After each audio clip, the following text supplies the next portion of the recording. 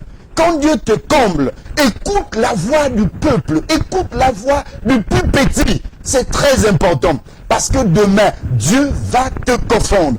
Dieu va te donner le premier galon de l'orgueil qui est la chute. Écoute-moi bien. C'est un message qui fait mal, mais ça fait du bien. Parce que ce n'est que de cette manière que les gens, alors, arrivent à se convertir. Un message qui est comme du miel, ce n'est pas un message. Non, non, non, non, ce n'est pas un message de Dieu. Un message de Dieu, c'est un couteau, n'est-ce pas, à double tranchant. Ça fait mal, mais en même temps, ça apaise le cœur. Et donc, voilà le premier galon, et il faut éviter. L'orgueil n'est pas une fatalité, mon frère, ma soeur. Ce n'est pas une fatalité. Pourvu que tu t'humilies, bien-aimé. Il dit, humiliez-vous sous la main puissante de Dieu. Revenez à lui, bien-aimé, dans le Seigneur. C'est ce premier signe. C'est un des signes, autant pour moi, que nous pouvons voir et nous pouvons constater de l'instauration de l'abomination dans le monde. Je ne parle pas de notre nation, non. Je parle dans le monde. Celui qui me suit, au niveau des États-Unis, ceux qui sont, nos frères qui sont connectés du côté de la France, eh bien, vous suivez et partagez ce message. Ça ne concerne pas une nation, ça concerne le monde entier. Le message là ne concerne pas une nation, mais ça concerne le monde entier. Troisièmement, nous allons ouvrir la Bible et nous lisons Deutéronome au chapitre 25. Deutéronome chapitre 25. Deutéronome chapitre 25 et nous lisons le verset 15 et 16. Il est écrit, tu auras, autant pour moi, tu auras un poids exact et juste. Tu auras un épha exact et juste, afin que tes jours se prolongent dans le pays que l'Éternel, ton Dieu, te donne. Le verset 16. Car quiconque fait ces choses, quiconque commet une iniquité est en abomination à l'Éternel, ton Dieu. Et nous disons Amen. Bien-aimés dans le Seigneur, Jésus a porté le prix de nos péchés.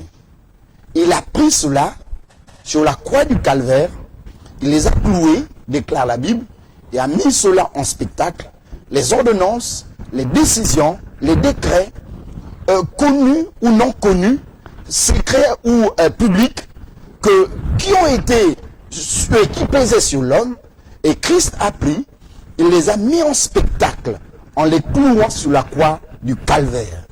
Et il est sorti de là, victorieux, et donc par conséquent, nous, parce que sa victoire n'est pas sa victoire en réalité. Sa victoire-là est destinée et appropriée et orientée à l'homme. Cette victoire sur la croix du calvaire, eh bien, cette victoire nous a permis aujourd'hui d'avoir une vie, on peut dire, sainte. Pour ceux qui confessent Jésus-Christ en vérité, en vérité. Qu'est-ce que cela veut dire? Aujourd'hui, nous voyons l'instauration du péché. L'instauration du péché, de l'iniquité. Je veux dire de l'iniquité. Parce que la Bible parle bien de l'iniquité. L'iniquité, c'est un péché qu'on répète chaque jour. Il est différent d'un péché occasionnel. C'est une habitude même, mais une habitude qui est dans le péché. C'est une habitude qui est dans le péché. C'est ça l'iniquité. Et Dieu considère une telle vie une abomination. C'est une abomination. Comment tu demandes pardon aujourd'hui? Seigneur, pardonne-moi de ce que je vis tous les jours. Je vis chaque jour dans le mensonge. Et dès que tu dis Amen, tu finis de dire Amen. Le premier coup de fil qui sont là, oh, c'est une copine. Ah, je suis loin à Congo alors que tu es à Libreville et dans ta maison. Mais comment Dieu peut considérer ça?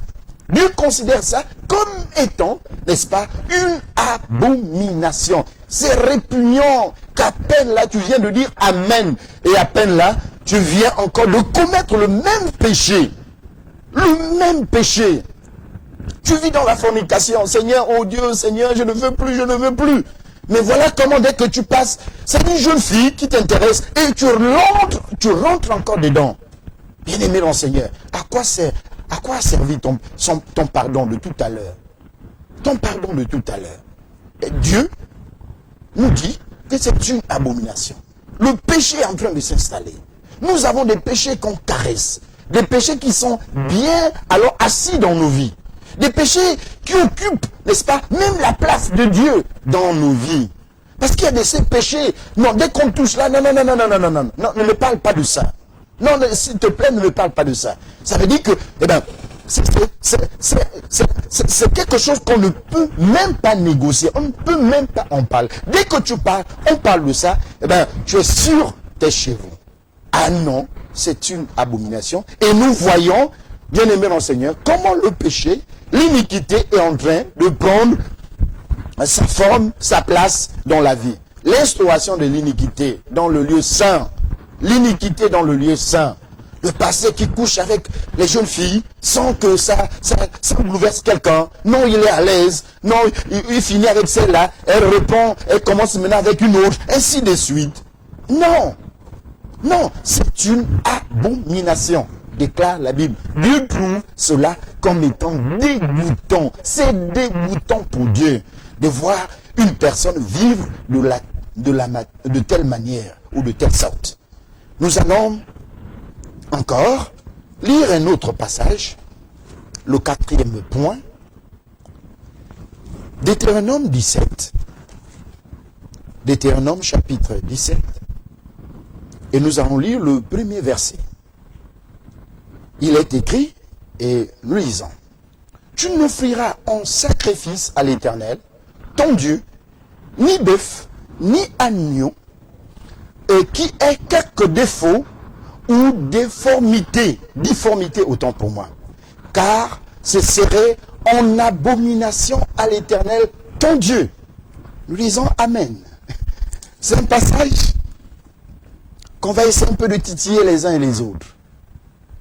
Un agneau qui n'est plus bon à rien, qui ne sert plus à rien. C'est-à-dire qu'on ne peut ni vendre, ni manger soi-même. Comme on ne peut plus vendre ça, on ne peut non plus manger soi-même, ou encore donner aux enfants. Qu'est-ce qu'on dit? Bon, offrons à Dieu. Offrons à Dieu. Donnons ça à Dieu. Ça veut dire une chaussure que toi-même tu as vue, tu as déjà usée, tu as déjà utilisée. Ça ne sert plus à rien. Je regarde, il dit, je ne peux pas donner à mon fils une telle paire de chaussures. Je regarde, je ne peux pas donner à mon frère. Qu'est-ce que je fais? Bon, je vais aller donner à l'église ou à l'orphelinat pour que, bon, ceux qui sont là-bas se débrouillent et prennent ça. Non, bien-aimé dans le Seigneur. La Bible dit que c'est une abomination. Quelque chose que tu penses qui n'est plus utile. Quelque chose qui ne sert plus à rien. Quelque chose qui ne sert plus à rien. Toi-même, tu trouves que c'est déjà dégoûtant. Tu as déjà dégoûté. Tu dis, ce n'est plus bon. J'aimais ça avant, mais ça, ce n'est plus bon. Et tout ce que tu penses de mieux, c'est de dire, je vais aller donner ça à la poubelle de Dieu. Dieu, c'est la poubelle. Non, mon frère. Non, ma soeur. C'est une abomination. C'est une abomination. Vous savez, je vais vous dire une chose qui va choquer peut-être certaines personnes. Je vais choquer certaines personnes. On ne donne pas à Dieu du n'importe quoi. On donne à Dieu de la qualité. On ne donne pas à Dieu ce qui n'a plus de la valeur. Ça veut dire que tu es en train de dire que Dieu n'a pas de valeur. Non, on donne à Dieu ce qui a de la valeur. Certainement, vous êtes en train de dire, mais on donne ça à qui? À Dieu à quel moment? Et par comment vais-je donner à Dieu ces choses? Mais je vais dire, écoutez, je vais aider quelqu'un à comprendre une chose. Quels sont les représentants de l'État? L'État n'est pas représenté par le peuple. Non, le peuple, c'est l'ensemble de l'État. Mais là, il y a des représentants. Et donc, s'il y a quelque chose qui concerne, n'est-ce pas, l'État, on confie aux représentants de l'État. Et ce sont les représentants de l'État qui ont donc le devoir, la responsabilité de faire, s'ils sont sérieux, ce qu'ils doivent faire pour que le peuple bénéficie, n'est-ce pas, de ce que l'État a reçu par l'intermédiaire de ses représentants. Vous voulez donner à Dieu, prenez ça, vous allez lapider au ciel. Non, Dieu sur la terre a ses représentants, acceptez-le. Il a ses servantes, il a ses serviteurs, acceptez que ce sont ses représentants. Vous n'allez pas faire un autre moyen, une autre gymnastique ou magie pour envoyer les choses à Dieu et pour être rassuré que vous avez envoyé ça à Dieu. Parce que c'est l'une des choses qui fait mal dans le cœur des hommes qui n'arrivent pas à partager à Dieu. Parce qu'ils disent non, mais c'est à un homme de Dieu, c'est à un homme que j'ai donné, c'est à une femme que j'ai donné. Non, mais c'est à quelqu'un que je connais, mais ce n'est pas à Dieu que j'ai donné. Non, tu as donné à son représentant. Si tu as donné à son représentant, ça veut dire que tu as effectivement donné à Dieu. Et maintenant, s'il y a un problème entre le représentant de Dieu et Dieu, ça n'engage plus toi. Dieu t'a déjà, n'est-ce pas, on va dire, épargné. Dieu a déjà jugé l'action que tu as posée, bonne ou correcte, bien-aimé dans le Seigneur. Il faut voir ça comme ça. Parce que tu vois que, oh là là, mais mon argent, j'ai donné au pasteur Alain Roger, mais tu ne donneras jamais. Et tu penses que, bon, le pasteur Alain Roger est déjà béni, mais je ne peux pas encore le bénir. Non, je ne te demande pas de le faire. Hein? Non, c'est juste un exemple. Je n'ai pas besoin. Je ne le force jamais et jamais. Je ne demanderai jamais, je ne m'abaisserai jamais par la grâce de Dieu à ce niveau. Si j'ai des problèmes d'argent, je retourne vers celui qui m'a envoyé et qui m'a établi comme son serviteur de dire, Seigneur, mais je ne dois pas rester affamé. Trouve un moyen. Mais venir vers toi pour pleurnicher ou chercher une prédication pour que je fasse sortir ton argent dans la poche, non, ça c'est pas mon partage, par la grâce de Dieu. Alors, qu'est-ce que je suis en train de dire? Je suis en train de dire que si tu vois que c'est le pasteur Alain qui est déjà béni, que je prends encore mon argent pour aller le donner, ah non, non, non, non, non. Mais comment tu vas donner à Dieu? Dis-moi un peu. Par comment tu vas donner à Dieu? Non, c'est comme ça qu'on donne à Dieu, par ses représentants. Et ce sont ces représentants qui ont donc la lourde charge, n'est-ce pas, et qui doivent avoir effectivement la sagesse de bien gérer, de bien redistribuer les choses qui viennent de Dieu par son intermédiaire. Les choses qui arrivent, n'est-ce pas, par son intermédiaire. Bien-aimés dans le Seigneur. Les serviteurs de Dieu sont les représentants de Dieu et c'est par eux que nous pouvons apporter nos offrandes, nos sacrifices, nos dîmes à Dieu. Et même là encore, un autre mot est sorti de ma bouche. J'étais en train d'expliquer à quelqu'un la notion de la dîme. Et je dis que si tu veux bien comprendre la dîme, je vais te donner un exemple très simple. Une bonne femme, écoute-moi bien, une très bonne femme, éduquée, qui respecte son mari, est celle, lorsqu'elle a fini de faire la cuisson, la première des choses que cette femme fait, c'est de prendre d'abord, d'enlever la partie qui est la partie de son mari. Et c'est une partie importante. Même si ce n'est pas elle qui a préparé. Elle a laissé les consignes à la bonne. Elle a laissé les consignes, n'est-ce pas, à l'enfant, à sa fille. Non, dès que tu prépares, enlève la partie d'abord de papa. Voilà une bonne femme. Un bon chrétien, c'est celui qui pense. Parce que, pourquoi on donne à papa? Parce qu'on pense que c'est papa qui fait tout pour qu'on ait quelque chose à manger. Même si parfois ce n'est pas lui qui a fait le marché. Mais toujours, on pense, on a l'esprit, on a l'idée, la femme a l'idée que tout ce qui rentre dans cette maison, c'est grâce à lui. Et donc, il a droit d'avoir une bonne part. Et un chrétien qui sait que tout ce qui lui arrive, n'est-ce pas, vient par Dieu, eh bien, il pense toujours à Dieu. Il donne toujours, la première chose, c'est de donner une bonne part à Dieu. Si tu ne penses pas ça, ça veut dire que tu n'es pas un bon chrétien, tu ne reconnais pas ce que Dieu fait dans ta vie. C'est peut-être qu'une parenthèse. Et aujourd'hui, nous constatons également que les gens sont de plus en plus, non seulement hautains, mais égoïstes. Ça va s'installer. Vous allez voir d'autres prédicateurs qui vous disent non, on ne donne plus la dîme, on ne donne plus ceci, cela. Tout cela dans le but, n'est-ce pas, d'instaurer ce qu'on appelle ici l'abomination. Parce que il faut que tous les aspects là soient touchés pour que l'abomination, la personne qui n'a pas la loi de Dieu, la Torah de Dieu dans son cœur, s'installe. Nous allons aborder un dernier point. Nous lisons Proverbe 17. Proverbe 17. Le verset 15. Si la régie peut encore nous aider, ça me fera du bien. Proverbe 17, le verset 15. Nous lisons ce qui est écrit. Celui qui absout le coupable et celui qui condamne le juste sont tous deux en abomination à l'Éternel. Je reprends la lecture. Celui qui absout le coupable et celui qui condamne le juste sont tous deux en abomination à l'Éternel. Bien-aimé dans le Seigneur, celui qui exerce aujourd'hui la justice, ou si vous voulez bien, la justice aujourd'hui n'est plus exercée selon les normes de la justice. La justice aujourd'hui sur la terre n'est pas exercée en toute égalité. Non, on ne trouve plus l'équité aujourd'hui dans la justice.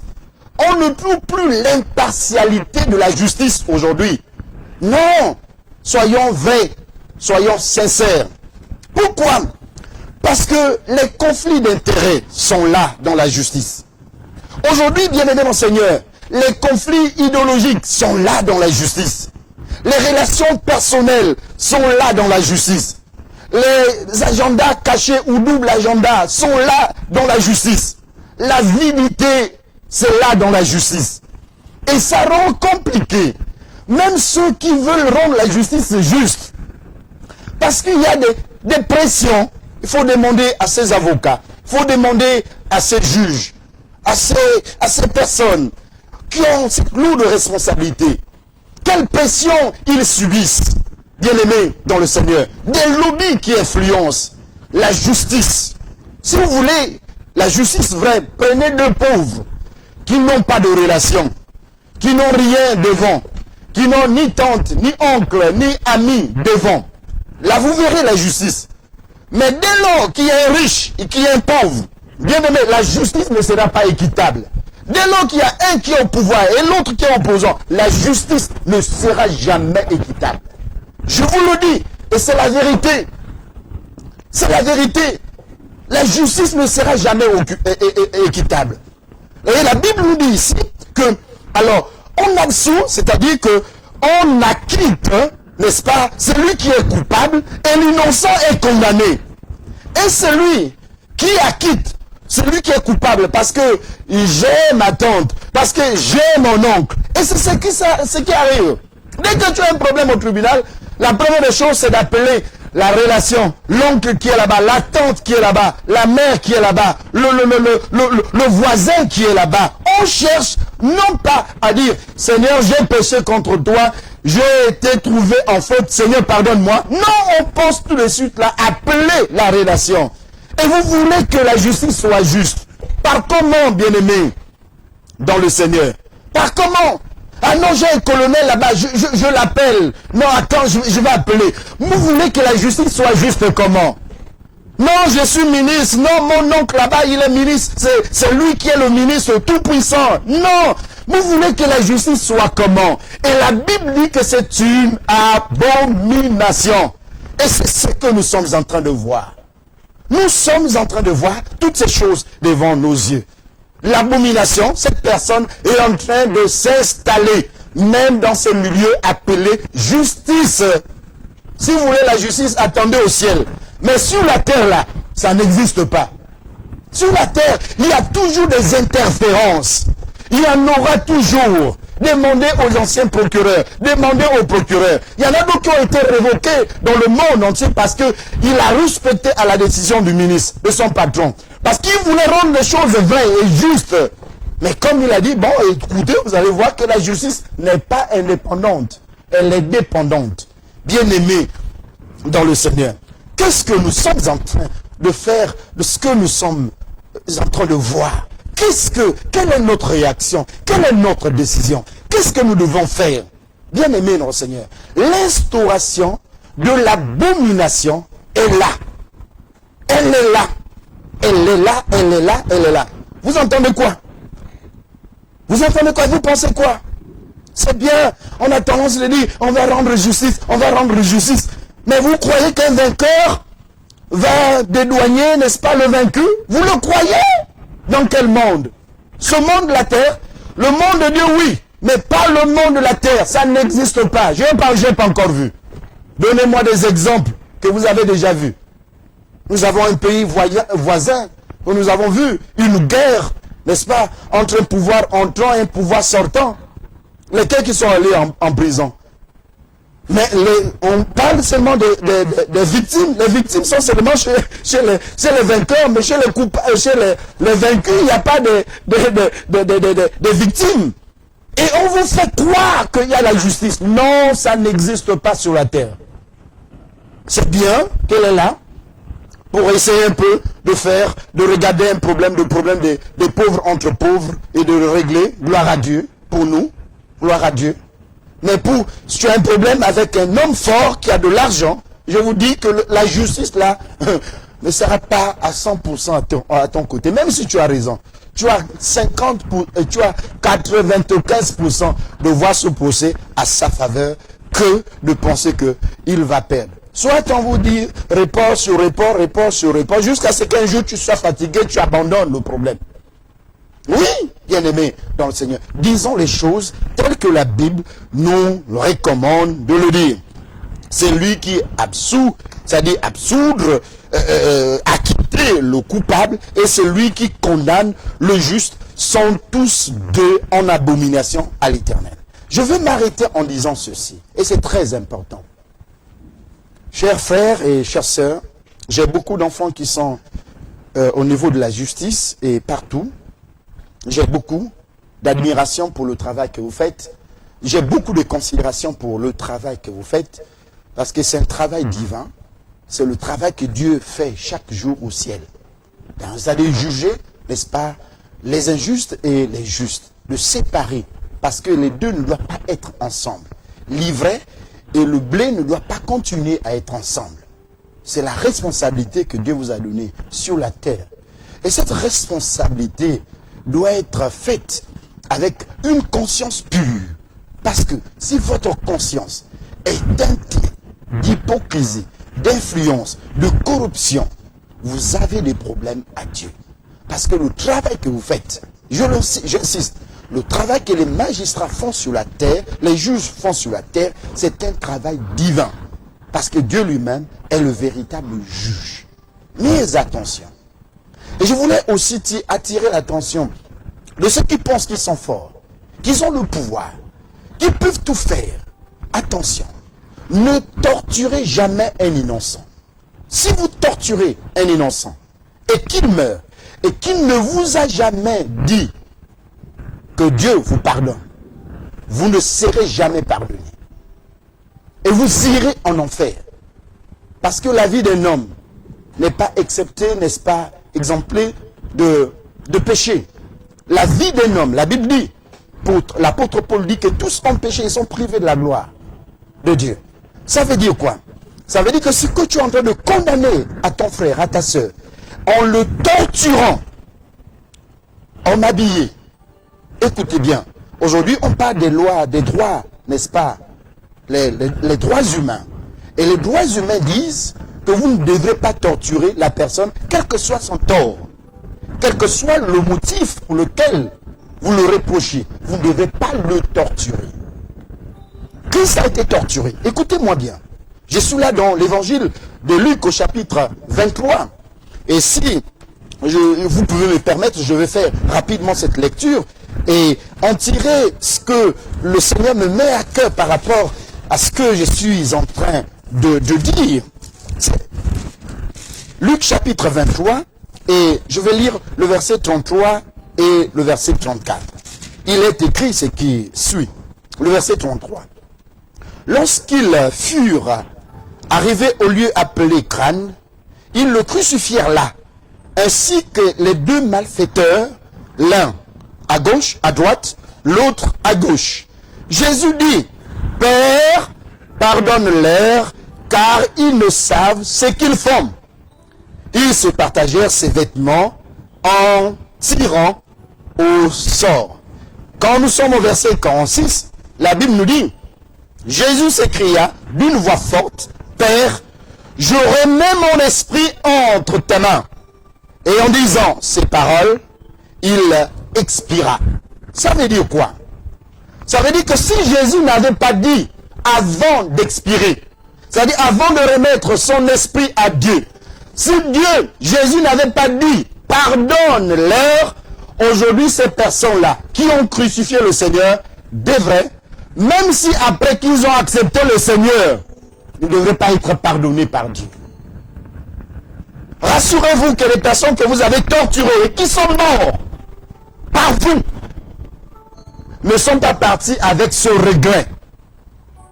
Mais s'ils sont partis, ces personnes, et si elles sont parties avec ce regret dans leur cœur et qui n'ont jamais dit, Père, avant de rendre leur âme, qui n'ont pas dit à Dieu, Dieu pardonne, n'est-ce pas, mes détracteurs pardonnent ceux qui me torturent. Je vous dis la vérité et c'est une révélation, vous ne serez jamais pardonné. Parce que Christ l'a fait. Il dit, ils m'ont torturé. Ils m'ont donné du vinaigre. Ils m'ont posé des couronnes. Ils m'ont flagellé. Ils ont craché sur moi. Ils se sont moqués de moi. Seigneur, je souffre. Je suis en train de partir. Mais si je pars comme ça, ils n'auront jamais du pardon. Ils n'auront jamais la vie. Ils n'auront jamais la tranquillité. Jésus va lire, pardonne-leur. Attention vous qui torturez. Attention aux maîtres qui torturez votre, n'est-ce pas, serviteur ou vos esclaves. Attention, vous qui avez le pouvoir et qui pensez que vous pouvez tout faire. Attention, que cette personne ne meure pas avec le regret, sans pourtant alors dire à Dieu, Père, pardonne, parce qu'ils ne savent pas ce qu'ils font. Je suis innocent, je n'ai rien fait. Bien-aimé dans le Seigneur, parce que Dieu a mis dans mon cœur et que j'ai partagé avec vous, je viens de prêcher. Que Dieu vous bénisse.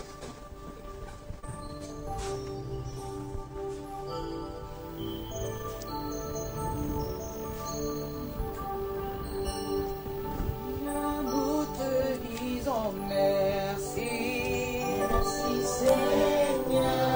Seigneur, nous te disons merci. Merci Seigneur. Oui, Seigneur, nous te disons merci. Merci Seigneur.